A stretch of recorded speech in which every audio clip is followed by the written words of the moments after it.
Everybody. Thank you for joining us today over the lunch hour. We're going to talk about working with the Reports REST API, but we thought at the outset to get started here, we'd do a quick show of hands. Anybody work with the Reports REST API already? Got a few people, a little bit. It's a pretty powerful API. You can do a lot, especially with accessing reports and dashboards resources. Let me start by introducing ourselves. This is Daniel Glagowski, Product Manager Extraordinaire with Lightning Reports and Dashboards. And this is Daniel Heinrich, our beloved technical writer for Lightning Reports and Dashboards. And together we are known as the Daniels. It is what it is. I'm going to start with a quick forward-looking statement. So just to remind you that customers who purchase our services should always make purchasing decisions based on the current features only. Yep. So like we said, we're going to talk about working with the Reports REST API, and the kind of theme of what we're going to be talking about doing today is managing reports and dashboards resources in your org. So we're going to talk about creating reports with dynamic filters, managing the reports saved in private folders, and sometimes we all run into this. I hit it all the time. You're trying to delete a report, and you can't do it because it's referenced by a dashboard. So we have a neat trick for getting around that. All right, so I'll take it off from here. So I'm going to talk about how you can dynamically filter a report using URL parameters. So let's say you have a sales manager, and she has 10 people on her team who oversees 100 accounts. And she wants you to create a link to a report from the account detail page that's filtered based on the person who's viewing that report, based on the account the report is coming from. Now, quick calculation, you have 10 times 100. You need 1,000 reports for that, right? No. You need only one dynamically filtered report using URL parameters. And here is how it looks like. Right here, you have the base URL. So every S object on Salesforce has a base URL like this. You have S object and then the record ID. This is the report ID. And we're going to have parameters, URL parameters added to it. So it's easily done if you use a question mark right before the first parameter. And then you're going to add an FV0, meaning filter value 0 equals the filter value that you're going to override. And if I want to add another parameter, I'm just going to add an ampersand FV1 so I can override the second filter. And you can see that there's Michelle Smith. There's like a weird %20 between Michelle and Smith. That's just a URL encoding for white space. And the use case that we're going to talk about today, like I said, I'm going to introduce a button on the account detail page. And that's going to link to a report. And it's going to filter dynamically based on the person who's viewing that and based on the account that it's coming from. Let's have a look. So from here, I'm going to go into my reports page. And I'm going to go into the OpenOptix report that I've created before. And I'm going to go into the builder. And I'm going to take a look at the filters that I have. So the first filter, like I said before, FV0, is the account ID. And you can see that I've set it up so account ID equals null, and also opportunity owner equals null. So the reason I did that is that URL parameters can only override existing filter values. You cannot override operators, and you cannot override the fields. You can only override the values themselves. And you can choose what filters you want to override. So right here I have a closed equal false. So that's going to be my third filter that I'm not going to override. I don't want to override it. I'm just going to keep it there. I'm going to run the report from here. And because I need the base URL, I'm going to go into the record page again. And I'm going to copy this. And from here, I'm going to go into setup. So I want to set up a button, right? So I'm going to go into setup. Who's ever set up a button on their Salesforce implementation? Great. So we have a lot of people doing that. I'm going to go into the account object, go into buttons quickly, and I'm going to create a new button. And here's a few things to remember, OK? I'm going to have a label. That's going to be my label for the button that I'm going to create. And I'm going to select a detail page button. And the most important thing to remember here is to keep the content source as URL. All right? Don't forget that. I'm going to paste the base URL into my formula.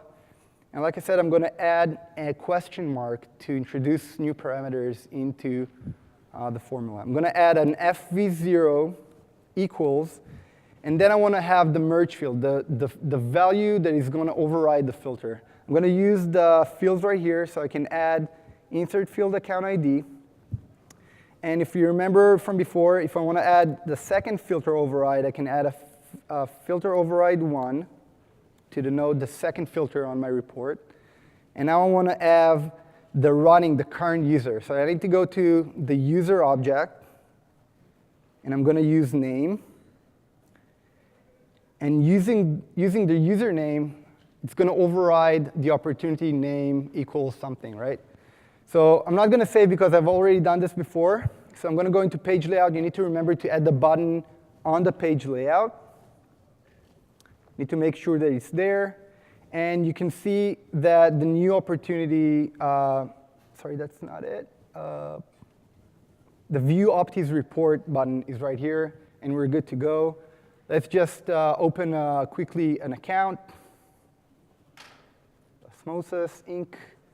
I'm going to go into here, click on View Optis Report.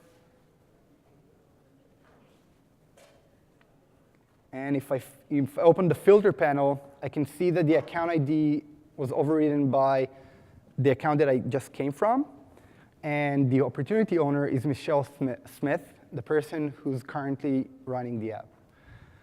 So this is a way for you to remove clutter from your organization, right? You see that a lot of reports are being created. This is a proactive way of removing the clutter or not creating the clutter. Daniel H. here is going to show you how you can remove existing clutter from your organization. Thank you, Daniel G. Really cool feature. One thing I think we've all run into is we've tried to find a report, opportunity overview, case overview, and there's 100 reports with similar names. It's hard to keep track of the one you're looking for. We hear from a lot of admins, there's a lot of reports in the org. We need to kind of cut down on some clutter. One thing that it was previously not possible to do was for administrators to manage private reports and dashboards. Those are reports and dashboards saved in the private folder, the personal folder in Salesforce Classic. But just in the last couple of releases, even if they had view all data, you couldn't do it through the UI, through the API, through any way. But just in the last couple of releases, we released a new user perm called Manage All Private Reports and Dashboards, which gives what we call SOCL access to any user's private reports and dashboards. So take a look at this simple SOCL query. You select ID from report. You return a list of all reports in your org, assuming you have view all data access, except for any reports saved in users' private folders. So if you want to manage those reports, before it was not possible. If you have manage all private reports and dashboards, you can add a scope called all private onto the query, and then you will get only reports saved in users' private folders. So consider a colleague is retiring, they're a report creator, Mary Adams, and we'd like to retire those reports in her private folder that will no longer be run. Let's see how we can do that with Workbench. So we log into Workbench and run a simple query. And again, the all private scope will return all of the private reports in your org. We don't want to act upon all private reports in the org, so we're just going to add a simple where clause, owner ID is or Mary Smith. So we query here, and we can see that Mary has 6 reports in her private folder. Let's go ahead and export this list of report IDs as a CSV file, download it to our computer, and then we'll just run a simple delete call through Workbench, upload the list of CSVs, map the IDs, and go ahead and confirm the delete. Now, 2 things to note here. 1, we deleted most of these reports. They're in the recycle bin now, so they're not quite gone yet. But there's 1 report here that we could not delete because it was referenced by a dashboard component. But what dashboard component? You just don't know. You just don't know. But let's look at let's see how we can use the REST API to figure it out. I want to stop here for a second. Who's ever seen this case before? Yeah, I can see some sympathetic nods. So let's address that case. Let's delete some reports that are referenced by dashboards. So as you know, you probably hit a wall here. You have to manually find the dashboard component that's referencing the report. If you have a lot of dashboards, it's no small task. It's a lot of time. But with the REST API, there's a trick to doing it. Let's see what it is. Before we take it to the REST API, we'll just copy this report ID and run one more simple SOCL query to identify what dashboard or what dashboards are referencing this report. So leveraging the dashboard component SObject, we'll just select dashboard ID from dashboard component, where custom report ID is equal to the ID of the report that we're trying to delete. So let's see what we see. Here's our dashboard. Daniel, would you like to walk us through the REST API? For sure. So right here we have the dashboard ID, okay? So we have the report, and we try to look at all the dashboards that reference that specific report. What I want to do from here is I want to find out where are those components, and I want to delete those components. So I'm going to copy the dashboard ID, and I'm going to go into the REST Explorer. So there are 2 ways I can navigate through the REST API. I can either click my way through the endpoints, or I can go ahead and just use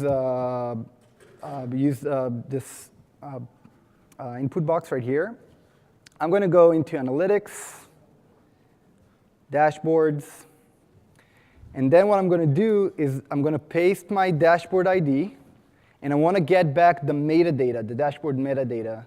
And I'm going to do that by using a simple describe call and get on this endpoint, okay? Is that clear? Any questions so far? Okay. I'm going to run and I'm going to execute the query. And I see here what I want to do is that I want to take a look at the components that I have on this dashboard. And I see that I have one component very comfortably.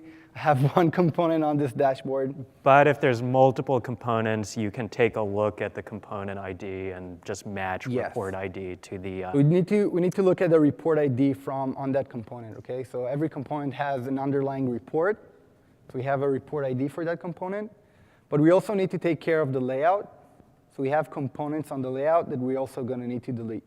Now, there's not a straightforward to do this delete. What I need to do is that I need to copy the JSON, the metadata, paste it into whatever text editor that you use, remove that component and the layout, the component from the layout, and then use a patch call to basically override the metadata of the dashboard and make that component disappear.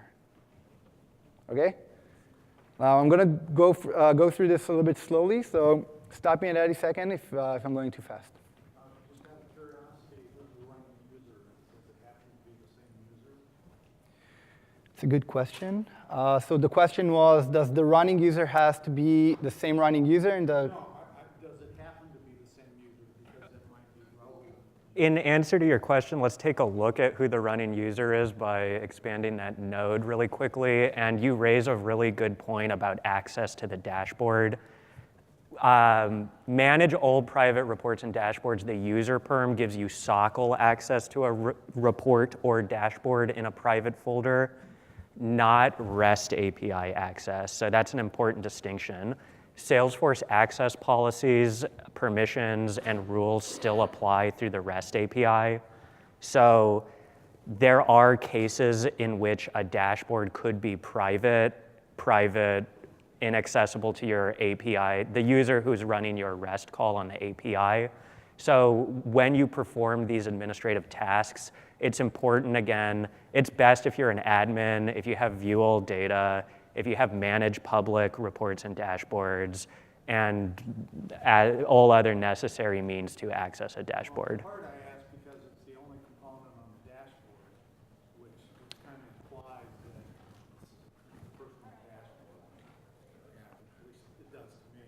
Sure. You know, as opposed to it being one that's being provided to other people. Repeat the question. You know, because you don't just go deleting dashboards that are important to other people. Instead, you reassign the running user, and maybe there might be a need for moving this report in order to assign a different running user and those kind of things. And that's why I'm asking this question. Yes, thank you for raising this point. It's important to. What's the point? Let me repeat the point that was made, which you should move slowly. If I can paraphrase you a little bit and correct me if I'm mistaken here, when deleting anything in Salesforce, whether it's a report, a dashboard, or a dashboard component, the use case we're using is a delete, but as was raised, other people could be using this dashboard. People rely on dashboards to run their day-to-day operations. So it's important to vet any deletion you make thoroughly. Instead of deleting this component, you could, for example, change the running user of the dashboard, replace the report that's being referenced by the dashboard component with a comparable public report rather than a private one, or any number of other actions. As a best practice, we do recommend checking with the dashboard owner, checking with the running user even, and checking with any teams that may be using the dashboard just to make sure you are not interrupting anyone's day-to-day operations. So thank you. All right. I'm gonna run through this, and then we can have more questions if you have any. So again, what I did here is that I have the metadata right here, and I opened the raw response that I'm going to copy into my favorite, or actually Daniel H's favorite text editor. And here's the metadata. And from here, like I said before, what I want to do is that I'm going to override the dashboard's metadata. And for that, I want to remove those components from the metadata. So looking at the metadata, I'm going to look for the component. And I have it right here. I'm going to go all the way here, select this, remove it. Okay, so now the components array is empty. And going to the layout, I want to also remove this object right here. Okay, I'm going to copy this back into the REST Explorer, click on patch because I want to do a patch request, paste it into the body. One more thing, I need to remove the describe call. Okay, and I'm going to execute. Boom, or response body is updated dashboard metadata. Now, if we return to SOCL, we would be able to delete the report. And just as a follow-up to our note about whether it's best to delete a component or update the dashboard in any other way, we deleted the component, but through a similar patch call, you can override any one of those dashboard metadatas to, for example, change the running user, change the report ID referenced by the dashboard component. Yep. We have a full reference documentation online to help update metadata should you be making that call. So we'll open the floor up to questions here in a minute, but just as a quick review, we dynamically filtered reports with URL parameters, managed private reports with a SOCL query scope and the user permission, manage all private reports and dashboards, and we addressed dashboards that were preventing us from taking administrative action on reports due to their inclusion in said dashboard. Yes. So we're going to open the floor for Q&A. And while we're taking the questions, I'm just going to leave this slide up. If anyone wants to take a photo of it, it's got kind of a bunch of notes. Cool. Sir, on the audience left, yes. I know initially you mentioned that you can override the filter value, but not the parameter or the filter scope. Is there any roadmap or any enhancements to that, or that's not? Excellent question. Just to repeat it really quickly, we showed you how to override a filter value, but we did not show you how to override a filter operator or the field which the filter is operating on.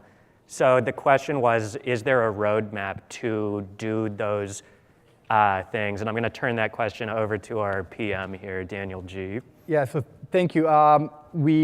It's currently, we have this right now. That's what we support right now. In terms of the roadmap, it's something that we're looking on for the next 3+ releases, but not in the short term for sure. Yeah.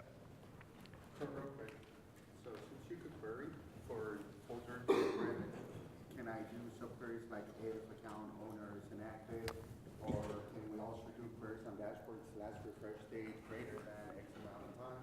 And can I update the report folder or public folder so I can delete everything if I want to? Very good question. There's kind of a double question there. The first part of the question was, is it possible to include subqueries on private reports to, for example, query the private reports of all inactive users rather than just one user, which is a great question. And the second question was, is it possible to update a folder with a SOCL query to make it from private to public? If I, So the report folder, yeah. nesting it in their private folders, move it to unfiled, just so I could do a mass delete. So to the first part of the question, the answer to the first part of that question is yes, it's very possible, and it's a wonderful use case. There's, in any given org, I'm sure we all have a lot of inactive users with private reports and dashboards laying around in their folders. Again, it's important to verify that those reports aren't being run, aren't being used. One shorthand way you could do that is extending the query to operate on last run date, last end days, 365, however long a period of time you need for confidence. The answer to which, let me know if that is. Yeah, I'm not really concerned whether somebody else is using it on the dashboard, because being that it's in my private folder of the disabled user, somebody wouldn't have access to that report. Sure. It's a mute point to log into that. I'm sorry? You just log in as a user too. Yeah, I have 5,000 users, 3,000 are disabled. I really don't feel like logging on my one. It's impossible. Yeah. I don't have the time or bandwidth or desire to do so. So to address the mass delete option there, and you make a wonderful use case, this is something we hear all the time, it's too much manual work to, Yeah. Well, exactly, now yeah. that it's available, yes, because I tried it like a year and a half ago and it wasn't available, and I was like, Yeah, Exactly. Unfortunately, the mass delete tool in setup does not currently support deleting private reports in the way you were asking about, but the delete through Workbench with a CSV will do it 1, 2, 3. Now that it's available. Yeah, and you can always add another condition to surface those inactive users as well. That's the short. And for the second part of the question, we're actually working on our folders API in the upcoming release, which is something that you will be able to do in the future. So keep your, Sorry? Do you guys have a beta? It's going to be GA. Actually, we have the PM right here. It's going to be GA in the next release, hopefully. keep your eyes on the release notes. Yeah. We'll have much more information there. No Thank worries. you. Right there. Did I get you right on the first question? It will take 3 or more release cycles to get the old really dynamic filtering back that we had for 10 years? So the answer is like, so the old filtering, as you call them, was was never officially supported by Salesforce. Actually, it's kind of like a hack, and we've introduced this because we've acknowledged the fact that it's a very powerful feature that people loved, and we're currently focusing on parity work. So getting all the features that you love from Classic into Lightning. So we're heavily focusing on that, and once but we're always thinking about how to improve our products as well. So that's why we see it as in prioritization, like on a. So it's going to take 2 plus. I don't know if I said 3, but 2+ releases away from until we get to that. Yeah. It's something we hear a lot. People love the quote unquote old and notably unsupported system, which is why we're working to bring it into full support. We know that people need to override the operators in the field as well as the values. Interesting. Okay. Even a deal breaker in your own standard org, like the campaign members list don't work anymore. That's a good. That's good feedback, and we really appreciate the feedback, and it's good to hear that it's so important. So we'll take that into consideration for sure. Thank you. Yes. When you opened up the REST Explorer and Workbench, if I was watching correctly, you have the expand all link right from the base opening point because you can see all the different things there. I had never seen that before, and so calling it an Explorer was always a bit of a mystery to me because it seemed like you needed to know what you needed to know before you got there. Can you open that? Yeah. So the expand all link is your best friend, and there's another good one here, show raw response, which.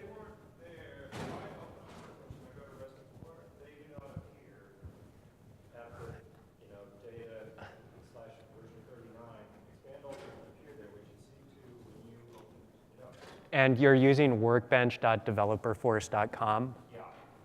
Interesting. Do you mind posting that question on? So just to repeat the question, we've been asked on the Workbench and the expand all link that we have to show all of the response. We have a question about not seeing that on their own Workbench. If you can post a question on the community mention me and Daniel. So I'm Daniel Glagowski. We'll put our names later. And Heinrich, we'll try to give you a response over there. We'll help you get to the bottom of that one. We have some more time for more questions, if you have any. If not, we're going to sit right here to have any individual ask questions. Thank you so much for your time. We really appreciate it. Thanks for coming. Enjoy the rest of